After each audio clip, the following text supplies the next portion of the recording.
TV, online, and on the go. This is Valley News Live at noon.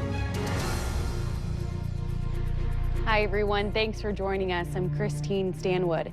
Construction projects are getting underway all around the Fargo-Moorhead area, and some of the busiest roads are the ones in need of upgrades. Work begins today on 8th Street in Moorhead as part of the big plans they have for renovating one of their busiest streets in the interchange with I-94. The city also plans to resurface Highway 75 between 22nd Avenue and 35th Avenue and Bellesley Boulevard, widening select areas as well. But the biggest impact for the morning commute will be the addition of another lane on I-94 in each direction between Highway 75 and 20th Street. The extra lane should facilitate merging, acceleration, and deceleration between ramps. Both I-94 and Highway 75 will remain open during the first of 4 phases, which is scheduled to run through early June. The entire project is scheduled to be completed sometime in October of this year. And there's also a new lane closure in Fargo today. The eastbound left turn lane on 32nd Avenue South will be closed at 45th Street. Crews will be adding a second left turn lane for eastbound traffic at this intersection. Vehicles will still be able to turn left. Work is expected to take about 3 weeks.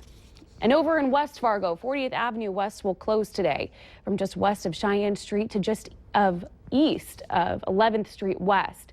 This closure is expected to last through July. 40th Avenue is being widened to 4 lanes. Your kids' school lunches may be going up in Fargo and West Fargo as the cities look to get up to speed with a national school lunch program that makes sure they provide the same level of support for lunches to kids that pay for meals as those who don't. Tonight on Valley News Live at 6, we'll tell you when this will happen and just how much of a price increase you should expect. And for more information right now, you can head to valleynewslive.com and click on this story. Or if you'd like to let us know what you think, you can always go to our Facebook page and leave us a comment.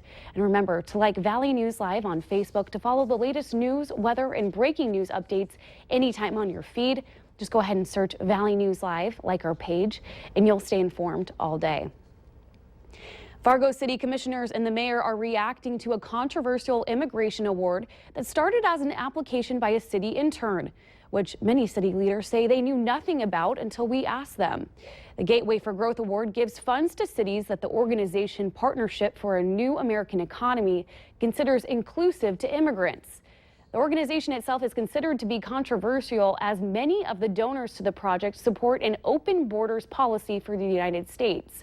Fargo City leaders are now trying to figure out how an intern in Fargo's Community Development Office submitted the application without the knowledge of the commission. The invitation came into the community as part, I suppose, in association with Welcoming Week, our Welcoming America designation, and Christina was asked to submit a letter to participate. The intern also wrote that the city of Fargo has agreed to provide the full support and dedication to this project. Molly told Chris Berg on 630 POV that commissioners plan to sit down and discuss the award and the best way to move forward. But now say no date for the meeting has been set. With spring cleaning right around the corner, Moorhead Police and Hornbachers are looking to help you clean out your medicine cabinet the right way. The prescription drug take-back event will be this Saturday at both Moorhead Hornbachers locations. The Main Avenue Hornbachers will be taking unwanted or expired medicine from 10 until noon. And the South Hornbachers on 40th Avenue will be participating from noon to 2. Pills can be left in a bottle or put in a Ziploc bag. Liquid should be sealed in a bottle and secured in a Ziploc bag. Needles are not allowed to be dropped off. This is an effort to hopefully limit prescription drug abuse and improper disposal of medication. Last year, they collected over 100 pounds of medication. No school today at Midway Public School in Inkster, North Dakota. This after a weekend fire destroyed the shop building and caused heavy smoke damage throughout the rest of the school. Instead, they're asking for volunteers from 8:45 this morning to 6 p.m. today to help clean up. More than 50 firefighters responded around noon Saturday, and it took over 3 hours from multiple agencies to put it out. Luckily, no one was injured. If enough volunteers show up today to help, school will be open tomorrow. Well, it is gloomy and wet outside, as we can see on this Monday afternoon, but can we expect sunshine anytime soon? Let's go ahead and check in with meteorologist Robert Hahn. Robert?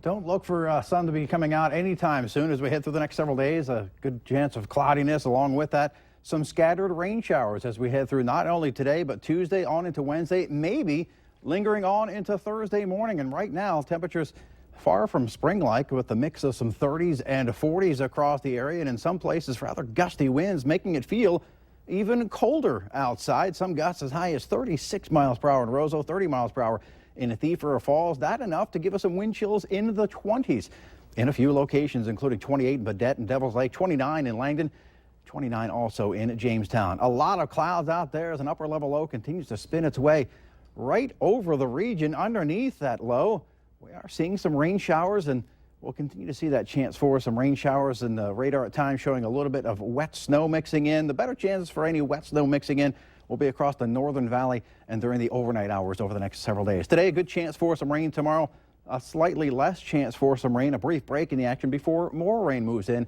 as we head through the middle portion of the week. How's the end of the week and the weekend looking, though? We'll let you know in just a few minutes. Thanks, Robert. Eating a Mediterranean diet may help lower the risk of heart attack and stroke in people with heart disease. A New Zealand study looked at the health and diet of over 15,000 heart patients in 39 countries. Data showed people who stuck to a Mediterranean-style diet with lots of fruits, vegetables, fish, and whole grains were less likely to have a cardiac event than those who ate fewer of these foods. Researchers also found that healthy eating was more important for heart disease patients than avoiding sugar and fried foods. Well, a new government study reveals teens exposed to advertisements for e-cigarettes are more likely to use the devices than those who aren't. Researchers found about 4% of middle schoolers and 13% of high school students use e-cigarettes, which is a huge increase from just 3 years ago. During that same time period, e-cigarette advertisement spending rose from $6.5 million to $115 million.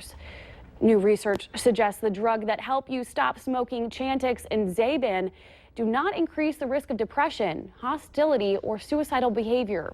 Right now, both medications come with an FDA warning about the possibility of psychiatric side effects after some patients experienced these symptoms. But a UC San Diego study found the drugs are just as safe as the nicotine patch or placebo, even among patients with psychiatric disorders. Chantix was more effective in helping smokers quit than Zyban or the patch. And coming up, one of the top complaints about cell phones is their short battery life.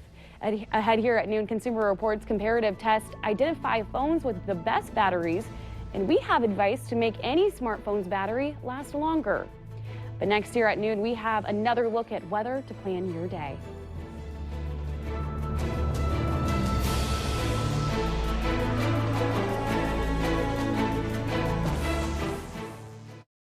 You're watching Valley News Live on TV, online, and on the go. Always on, wherever you are, whenever you need to know. Valley News Live.